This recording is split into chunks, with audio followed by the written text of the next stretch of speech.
I think is one of the coolest things I've ever watched in my life. Do you know what I'm talking about? 2016 Arnold's, you squatted. It pissed me off because it was an early session. Fortunately, I was staying at that hotel that was attached to the convention center. You squatted 272.5 kilos that morning. There should have been way more people there watching it. That was watching you squat 600 pounds was absolutely epic and one of the coolest things that I have ever seen because there was not a woman on the planet that was anywhere near that Time. at the time. It was you and nobody else, and it was kind of bizarre to watch. No, I was gonna say, I'm like, oh crap. The first time I squatted, I'm like, I don't even remember. Crap. Maybe that could have been the first time. I don't know. Yeah, I'm pretty sure Arnold's 2016 was the first time you did it. Well, did it publicly, like in front of referees and stuff. I'm pretty sure. Yep. Yep. Yeah, there you go.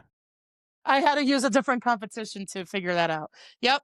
So, because I did the Reykjavik International Games and I Mhm. failed to do it because actually, no, I know we keep on bouncing around all over the place, This is how every conversation I have goes. well, this reminded me. So in 2015, I was like, I want to squat 600 by the end of the year. I want to squat 600 by the end of the year. And so it was nationals in Scranton. I didn't do it. Mhm, I didn't prove it. I didn't prove it to my coach at the time, Kim, that I could on my second attempt squat. And so we did whatever little piddly jump. And then the third mhm. attempt was better than the second attempt. And I still remember her just like looking at me like WTF. And so then it was Reykjavik International Games. Mhm. And that was supposed to be redemption, but I can't remember. I guess my second attempt, it was yucky again. And so we just went for the same thing or PR, and it was better than the second again. And Mhm. so now reflecting and talking about because you're sparking the memory. So then the Arnold was redemption again, third time the charm. And then I successfully did it. So that was the journey to get 600 in a competition. Mm. Because it's just like I'm always there, but it doesn't matter until you do it in a comp, you know? Yeah, it doesn't matter until you do it in comp.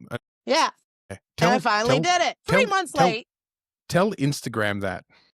I love I What? did an unofficial world record in training. You go, I don't care. Good "Who for you. cares? You did it on home base. That's Like training." me, I can be a snot about the Austin thing, but or was it Houston? Whatever city it was in Awesome. Texas. I'm Yeah. like, was it Austin this past whatever? I'm like, yeah, but I have to zip The my lips the on that.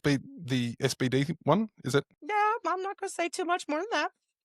But it was home base, and I'm like, backyard, don't have to travel, and don't have that hard travel on your body or flying or driving, and Yeah. okay, Don't worry. I've had this conversation plenty over the years. Me with my powerlifting records, like all my national records, yeah, there was a point at which you could run down the location of all the national records across the weight classes, and the yeah, majority was like whatever city that person was from, it yeah. was it was there.